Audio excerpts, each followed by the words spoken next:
మొట్టమొదటిగా అందరికీ ధన్యవాదాలు. సో నా పేరు కవుల సరస్వతి అండి. నేను వ్యవసాయం చేస్తుంటాను. ఈరోజు మా ఊరికి నుంచి వచ్చాను. మా ప్రాంతం రంగారెడ్డి జిల్లాలో అసలు మనము కేసీఆర్ గారు ఒక సర్వే చేశారు. భూ సర్వేనా అదేదో ఏరియల్ సర్వే చేసుకున్నారు అప్పట్లో ఎలక్షన్ల మూమెంట్లో, ఇంకా ముందు తెలంగాణ టైంలో. నాకు తెలిసి ఆయన అప్పుడు చేసిన సర్వే ఏంటి అంటే ఎక్కడెక్కడ భూములు ఉన్నాయి, ఏడేడ గుంజుకోవచ్చు అనేది. అందులో భాగంగానే మా ప్రాంతంలో రంగారెడ్డి జిల్లాలో స్వచ్ఛమైన ప్రాంతము, మంచి అడవులు ఉన్నాయి, చెరువులు ఉన్నాయి. అందరూ కూడా ఆఖరికి ఎంటెక్ చదువుకున్న పిల్లలు కూడా సొంతంగా వ్యవసాయం చేసుకునే ప్రాంతం మాది. ఇక్కడ మనం నీళ్లు, నిధులు, నియామకాల గురించి మాట్లాడుతున్నాం. మా ప్రాంతంలో మాకు ఉద్యోగాలు అవసరం లేదు, మేము వ్యవసాయం చేసుకుంటామని గర్వంగా చెప్పుకునే ప్రాంతం మాది.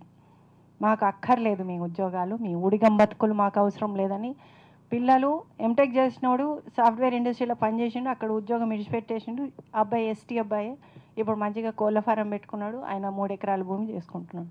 మా దగ్గరకు వచ్చి 20,000 ఎకరాలలో మేము ఫార్మాసిటీ పెడతాము అని చెప్పి రకరకాల మోసాలు చేసి కేసీఆర్ గారు భూములు గుంజుకున్నారు. అందులో భాగంగానే 2013 చట్టాన్ని రాత్రికి రాత్రి మార్పించి 2017 చట్టం తీసుకొచ్చారు. తెలంగాణ సవరణ చట్టం తీసుకొచ్చి ఏదైతే 80% ప్రజలు ఒక ప్రాజెక్టుకు ఒప్పుకుంటేనే మీరు భూమి తీసుకోవాలనే ఒక ఏదైతే క్లాజ్ ఉందో, ముఖ్యమైన క్లాజు, అది తీసేశారు.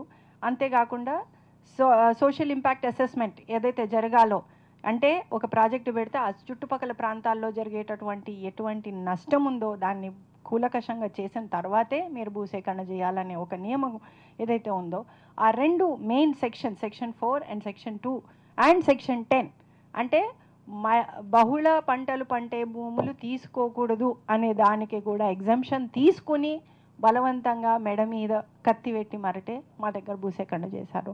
అసైన్మెంట్ ల్యాండ్లు తీసుకున్నారు. అట్లే సరే, ఆ మొత్తం డీటెయిల్స్కి నేను వెళ్ళను. కాకపోతే మేము 33 కేసులు పెట్టి కేటీఆర్ను 3 చెరువుల నీళ్లు తాగించినాం. అది అక్కడ ఆయన లట్కాయించిండు. కాకపోతే ప్రాబ్లం ఏమొచ్చిందంటే కోర్టు నుంచి మాకు ఆర్డర్లు వచ్చినా సరే రాత్రికి రాత్రి ఏదైతే ఆన్లైన్ భూములు రైతుల పేర్లు టైటిల్స్ తీసేసిండ్రో అది ఈ రోజు వరకు, అంటే మొన్నటి దాకా కూడా జరగలే. మేము పాదయాత్రలు చేసినాం, ఏం చేసినాం, మీరు కోర్టు ఆర్డర్లను మీరు గౌరవించి చేయండి. అంటే కేసీఆర్ ప్రభుత్వంలో జరిగింది ఏంటంటే అసలు చట్టం మీద గౌరవం లేదు, న్యాయస్థానాల మీద కూడా వాళ్ళకి గౌరవం లేదు. ఆఖరికి సోమేష్ కుమార్ గారిని మేము కంటెంప్ట్ కేసులో మీకు ఇంటికి పిలిపిస్తామంటే, కోర్టుకు పిలిపిస్తామంటే అప్పుడు కొంతమంది ఆన్లైన్ చేసిండ్రు, అది జరగలే.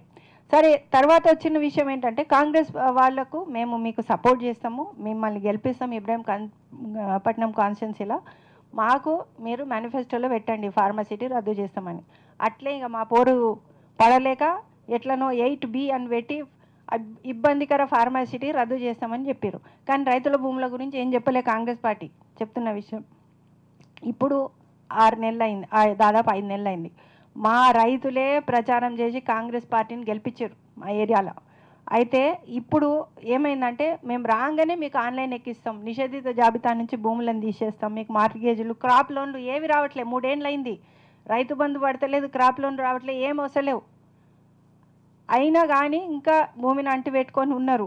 ఇప్పుడు కాంగ్రెస్ పార్టీ వచ్చిన తర్వాత మీరు ఆన్లైన్ ఎక్కియండి అంటే అదేదో ధరణిల ప్రాబ్లంలు ఉన్నాయి. అదే కోర్టు ఆర్డర్ ఉంది, మీరు అమలు పరచండి, ఎంతసేపు పడుతుంది, ఒక కలెక్టర్కు తంబు పెట్టాలి, దానికి అయితే లేదు ఇప్పటి వరకు కూడా. ఏమన్నా అంటే మళ్ళీ నిన్న మొన్న పోయి అడిగితే ఇప్పుడు ఎలక్షన్ కోడ్ ఉందన్నారు.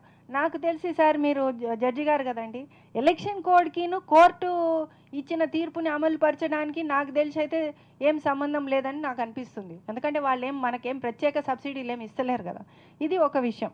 సో మేము డిమాండ్ చేసేది ఒకటే, ఇప్పటిదాకా పేషెంట్గానే ఉన్నాము, ఇంకా 2 నెలలు ఆగమంటున్నారు, జూన్ కల్లా మీకు అన్ని క్లియర్ అవుతాయి, మీది రైతు బంధు వస్తుంది, అన్నీ వస్తాయని చెప్తున్నారు. కాకపోతేనే మళ్ళీ ఉద్యమం అయితే ఎట్లాగో నడుస్తుంది. కాంగ్రెస్ ప్రభుత్వానికి కూడా మా రైతులు చెప్తున్నారు, రైతులు అడుగుతున్నది ఇదే, మీరు రాగానే మాకు ఆన్లైన్ ఎక్కిస్తామన్నారు, రాగానే మీరు ఇది చేస్తామన్నారు, ఇప్పటిదాకా చేయలే. సరే, ఇంకో 2 నెలలు అయితే ఆగుతాం. సో యాజ్ ఫార్ అది ఒక విషయం అయితే, కాంగ్రెస్ ప్రభుత్వము మేము ఫార్మాసిటీ రద్దు చేస్తామని వాగ్దానం ఇచ్చారు. కానీ తీసుకున్న భూముల్లో మళ్ళా మెగా సిటీ పెడతామని అన్నారు. అంటే ఏదైతే ఇళ్ళైతే ఊడతాయి కదా, పళ్ళు అయితే ఊడిపోతాయి, రైతుల భూములు అయితే పోతాయి. ఇప్పుడు మెగా సిటీ అన్నారు, మా వాళ్ళు ఎవరైతే 2000 ఎకరాలు పట్ట భూములు ఉన్నాయో ఆ పట్ట భూములు మధ్య మధ్యలో ఉన్నాయి. ఇప్పుడు మీరు మెగా సిటీ అని పెడితే ఆ భూములను విడిచిపెడతారా? అవి కూడా మొత్తం గుంజుకుపోయే పరిస్థితే కదా. అదైతే మాకు అనిపిస్తుంది. కాబట్టి మేము ఫస్ట్ నుంచి పెట్టిన డిమాండ్ ఏంటంటే మాకు వ్యవసాయ యోగ్యమైనటువంటి ప్రాంతమే కావాలి. మా పక్కన బిల్డింగులు కడితే మేము ఈడ కూర్చొని మా ఆ బర్రెలను ఆవులను మళ్ళీ బిల్డింగులనే పెంచాల్సి వస్తుంది. ఇది పరిస్థితి.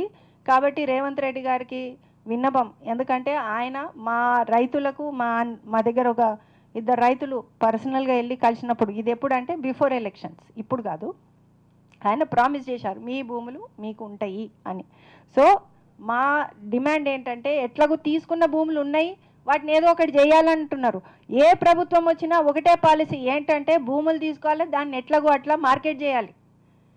ఎందుకు మనము ఈ అభివృద్ధి నమూనాని మనం ఎందుకు వ్యతిరేకిస్తలేరు? ఇందాక మీరు అన్నారు కుటీర పరిశ్రమలు, వ్యవసాయాన్ని ఎందుకు బతికించటం లేదండి? ఒక చదువు అనేది కేవలము ఉద్యోగం కోసమేనా? చదువు అనేది సంస్కారం కోసం. అది చేసుకుని నేను వ్యవసాయం ఎందుకు చేయకూడదు? నేను ఇంగ్లాండ్లో చదువుకొచ్చిన, నేను ఈరోజు మట్టి పని చేస్తున్నా. I feel very proud to do that. ఎందుకు చేయకూడదు? మన ఉద్యోగాలు నియామకాల గురించి ఇప్పటిదాకా మాట్లాడుతున్నారు. మా దగ్గర యువత వ్యవసాయం చేసుకోవడానికి ముందుకొచ్చి వాళ్ళు చేసుకుంటున్నారు. అట్లాంటి వాళ్ళని మీరు వెళ్ళగొట్టి మీరెందుకు ఆ భూములు తీసుకొని మెగా సిటీ కట్టాల్సిన అవసరం ఏముంది? ఈ కాంగ్రెస్ ప్రభుత్వాన్ని కూడా మేము అడిగేది ఒకటే, మీరు మీ దగ్గర భూములు ఉన్నాయి, ఆ భూములని ఇందాక మేడం అన్నారు దళితులకు భూములు ఇస్తామన్నారు కదా, ఇవ్వండి. లేదు, ఎవరైతే 1100 కుటుంబాలు అమరుల వీరులు ఉన్నారో ఆ కుటుంబాలలో వాళ్ళకి ఉపాధిగా మీరు ఇవ్వండి. అది కూడా ఒక ఉపాధే కదా. అది ఒకటి. ఇది మేము చెప్తున్న డిమాండ్ రిగార్డింగ్ ఫార్మాసిటీ. రెండో విషయము వీవర్స్ గురించి. నేను చేనేత వస్త్ర తయారీదారులతోటి నేతలతో 2 minutes. రెండు విషయాలండి. పాలసీ ప్రకారము ఈరోజు చేనేత రంగం ఎందుకు ప్రాబ్లంలో ఉంది అనేది, అదేంటంటే ఒకటి పవర్ లూమ్కి చేయూతనిస్తున్నారు. కేటీఆర్ గారు దగ్గరుండి పవర్ లూమ్ని ప్రమోట్ చేశారు.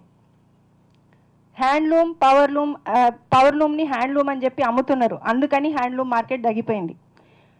ఈ హ్యాండ్లూమ్ పరిస్థితి మారాలంటే ఫస్ట్ థింగ్ ఫస్ట్, మీరు ఏదైతే పవర్ లూమ్ ఉన్నది దాన్ని ప్రమోట్ చేయడం బంద్ చేయండి. Government should support handloom for marketing. రెండోది, కాంగ్రెస్ పార్టీ మేనిఫెస్టోలో కూడా పెట్టుకున్నారు మేము పవర్ లూమ్ని ప్రోత్సహిస్తామని. సో హ్యాండ్లూమ్ పరిస్థితి ఏంటి? ఇది ఒక పెద్ద ప్రశ్న. అది major issue. And GST on handloom, that is the thing. Okay, thank you.